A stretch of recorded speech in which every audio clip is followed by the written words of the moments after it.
If you are an introvert and the holidays kind of exhaust you and you feel tired and just not yourself, and you deal with what we call introvert holiday hangover, and you're here listening to this and you want to prevent this from happening again, like perhaps it happened last year, then you're in the right place, because I'm going to give you my favorite ways that I've been using and that I've been sharing with my clients with great success to help us as introverts survive the holidays and actually have a good time. Because it's not that we don't love people. It's not that we don't love the holidays. It's not that we are antisocial. It's just that our needs are a little bit different, and we need to honor and respect ourselves and our needs so that we can actually be our true selves around others and show up as unapologetically as who we are. So stay tuned, because you're gonna love this video.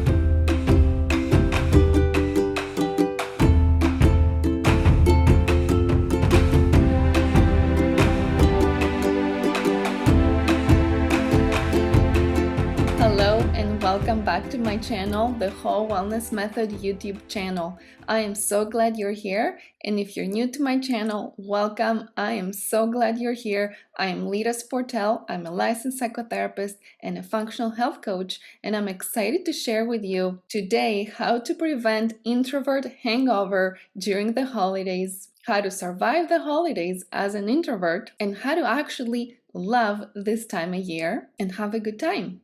I have compiled these tips over many years of myself as an introvert struggling over the holidays, not sharing my needs, not communicating what I need, trying to be like everybody else, feeling exhausted and sick after the holidays, dreading every moment during the holidays, and not having a good time. And once I started practicing these tips that I'm going to share with you, I was not only able to break free and be more of myself, but actually have really meaningful conversations, interactions, family time, and holidays that I actually cherished every moment of that experience. So let's get right into our video, because we got a lot of good stuff to talk about. And before we do that, have you subscribed to my YouTube channel? If you haven't done so already, this is the right time to do it. Subscribe to my YouTube channel and also hit the bell button so that you can get notified every time I post a new video. All right, now let's get into it.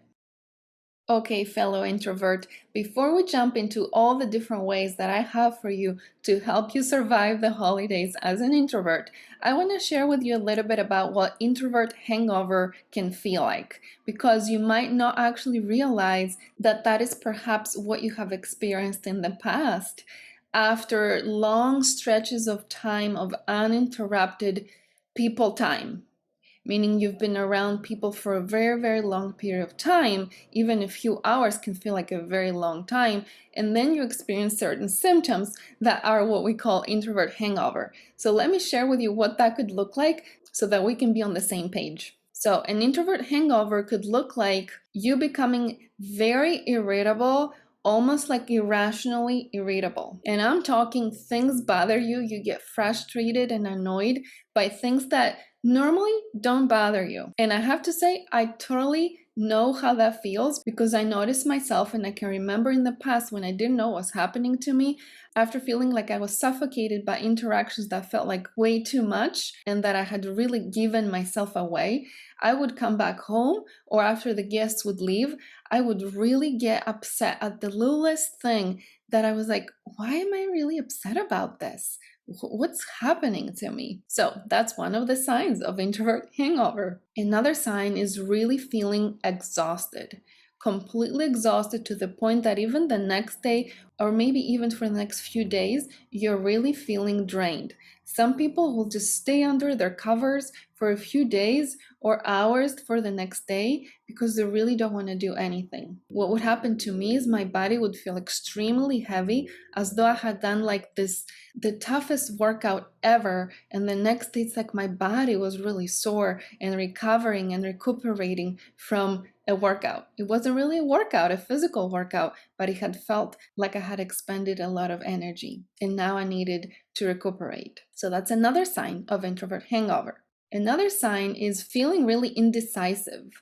So again, after all these hours of spending with other people, then you feel like you're having a very hard time making decisions. And I'm talking about easy things like, what should I have for dinner? chicken or fish. Like really simple decisions that seem really hard.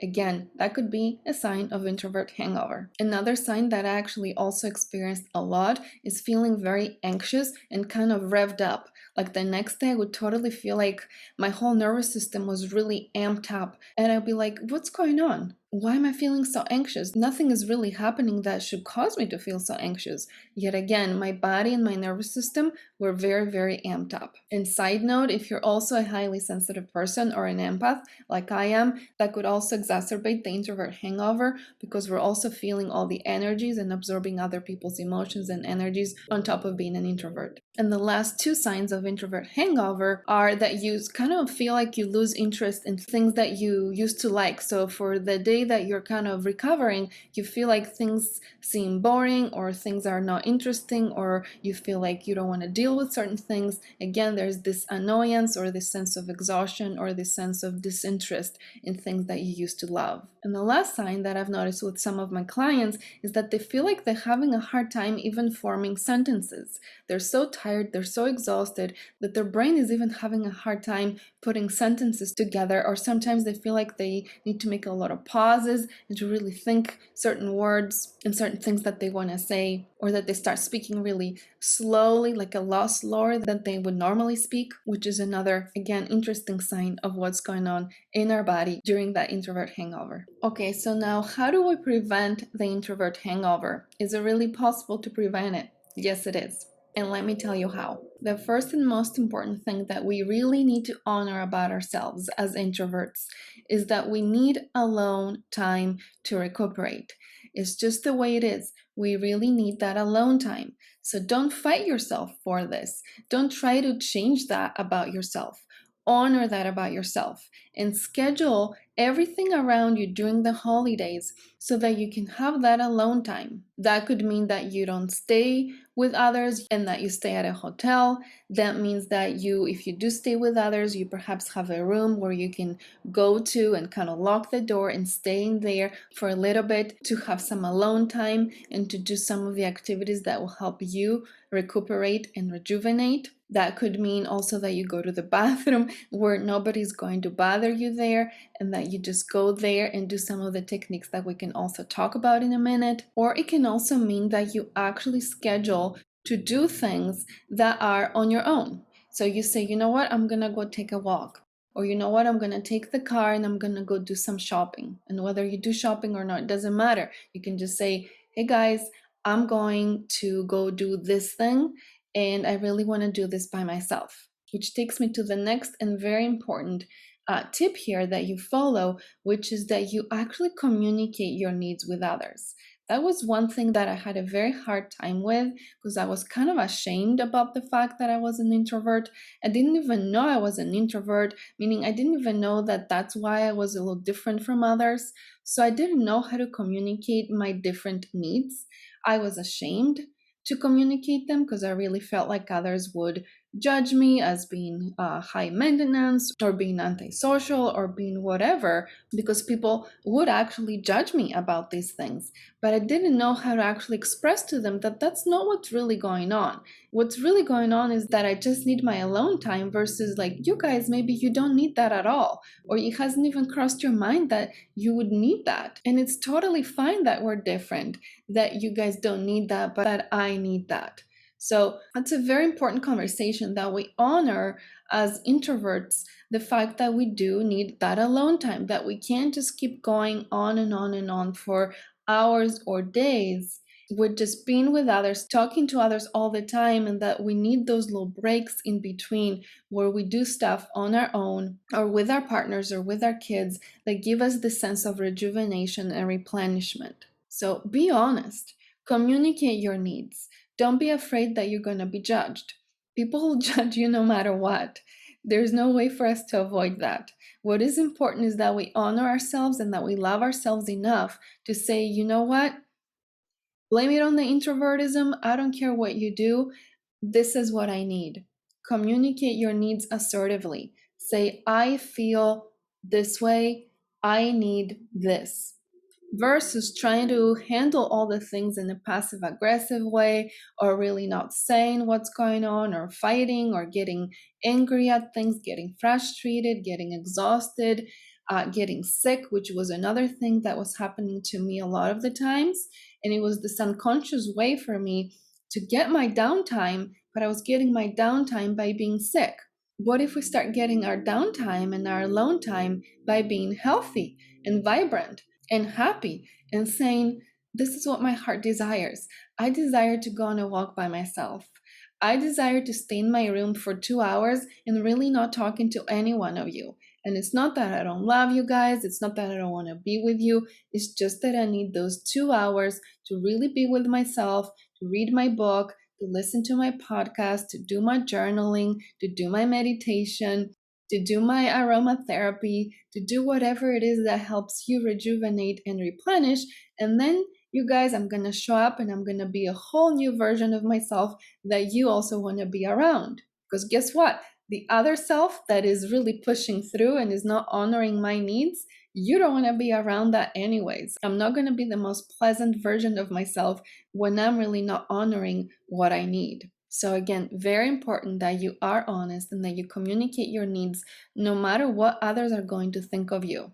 Let go a little bit of that worry of what others will think of you. That's going to be very, very helpful in preventing introvert hangover and surviving the holidays as an introvert. Another tip that really falls under this category also is giving yourself permission to say no. I know when we're with family and friends, it's like we just want to be likable, we just want to go along, we just want to do the things that everybody else is doing. Sometimes, though, we might need to say no. And it's okay to say no. Say, I'm sorry, I'm not going to participate in this. I'm sorry, this sounds awesome, but I'm really going to have to say no because I prefer to do this other thing. Again, for a lot of us, we have a hard time setting boundaries. We have a hard time saying no. We feel guilty saying no. And I know that's a big piece for a lot of us, but it is important, again, that we honor ourselves, that we let go of that guilt, and that we say no when we need to say no. Another huge and important tip here is to really allow yourself to do some self-care. So just because you're traveling, just because you're staying with somebody else or you have guests staying with you, it doesn't mean you need to completely give up your routine, your self-care, the things that you love to do. No. Again, you can claim your alone time and say, I'm going to go do my exercise. I'm going to go do the yoga that really helps me. I'm going to continue to eat the healthy foods that I eat, which hopefully you have already embraced the healthy lifestyle. If you're not, if you haven't yet embraced the healthy lifestyle, perhaps it's a good time to start doing that to also nourish your physical body. Because I know we've been talking a lot about the emotional piece and the mindset piece, but what about the physical body? The physical body is just as important as our psychological body and our spiritual body. So we really need to make sure we are nourishing ourselves with really healthy foods and a healthy diet. We are hydrating enough. We're drinking our electrolytes and our minerals. We are breathing deeply. We are doing beautiful exercise that feels really good for the body, especially if we have been traveling and are in airplanes and our body feels sore, which is another thing that I've been experiencing a lot over the past few years, that I was forgetting to take care of my body. I would feel so sore and so much pain in my body. And with all the health stuff that I've been through, that was another thing, a very good wake-up call for me. Because again, as I was saying, I would get really sick during the holidays or after the holidays. It was again this wake-up call of my body really needs extra attention and love during these times, which means that I'm going to be taking my supplements, I'm going to be doing my essential oils that help me, I'm going to be taking Epsom salt baths, I'm going to be doing my meditation, my yoga, my exercise. I'm going to make sure I get restorative sleep during the holidays, which, by the way, for a lot of people, we need maybe a white noise or noise canceling headphones or earplugs or whatever it is, so we make sure we don't feel overstimulated by all the different noises or even lights and smells and sounds and all these different things that, again, as a highly sensitive person or empath plus introvert, we might be a little more sensitive to all these different things, which can affect our sleep tremendously. And combine that with being around others all the time, again, our nervous system can get really amped up, which can make us feel like wired but tired. So we're exhausted, but at the same time, we're wired, and therefore our sleep can be really affected, and we feel like we can't relax and we can't get restorative sleep. So a lot of the things I'm sharing already, the essential oils, some supplements that help with sleep or that help with anxiety. I'm going to put some that I use in the description below so you guys can check them out and see if they help you. But I really travel with those supplements. I travel with these essential oils. I travel with my favorite meditations. And again, I make sure that I don't sacrifice my self-care routine just because we're busy with shopping, just because we're busy with family and friends and the holidays. I make sure I honor myself in my self-care as well. So very important that you listen to your body. You listen to what your body needs. You listen to what your heart needs and your emotions. You listen to what your mind needs and the quietness and the peace that you might need as well. So mind, heart, and body, really listen, really pay attention, and give yourself what you need. And the last two things I want to mention, the first one is if you're traveling, give yourself enough margin. So don't just get back home and then the next day you have a full day of work. Give yourself a couple days again to recuperate, to recharge, to put everything away, to ease into your routine again. I know that's something that some of my clients are like, well, we don't have enough days of vacation, so everything is crammed in there, and then we're coming back and we're going back to work. And they know that this has created major disruptions in their health, in their physical health, in their psychological health over the years, that they've been really trying to push and put everything together in such a compact way, and that we need to be reminded to give ourselves more margin during the holidays. We don't have to do everything. We can approach the holidays in a much more gentle way and not in this extreme way that other people perhaps are doing. And the last thing I want to mention is really communicate in your own way, in your own style. Your version of confidence, of communication, of connection, of whatever it is different than an extrovert's or an ambivert's. Don't try to be like others are. Really tune into what's genuine to me. What's the way that I communicate? What's the way that I like to have conversations with others? What are the topics that I love to talk about?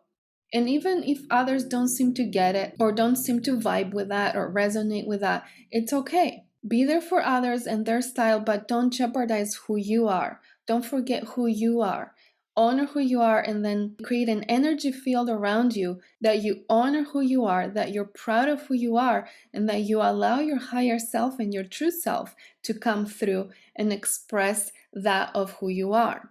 Because when we play small, when we make others more important than us, when we put others on a pedestal, and we make others, again, more important than who we are and what we need, then others really don't get to know us very much. They don't know who we are. All they know is really what they're guessing we are. And that is not fair to you and your true self. I've done that for many, many years where everybody else was on a pedestal. Everybody else's needs were so much more important than mine that I wouldn't even express what I'm into or the things that light me up. I would be such a good listener listening to everybody else and making it about everybody else, and then I would just push myself down, make myself really, really small, and then I would wonder why others are not interested in me. Well, the truth is that I wasn't showing them who I am. I wasn't allowing myself to be me. So again, think of how the toroidal field, this energy field around us is, and allow this to amplify and be you.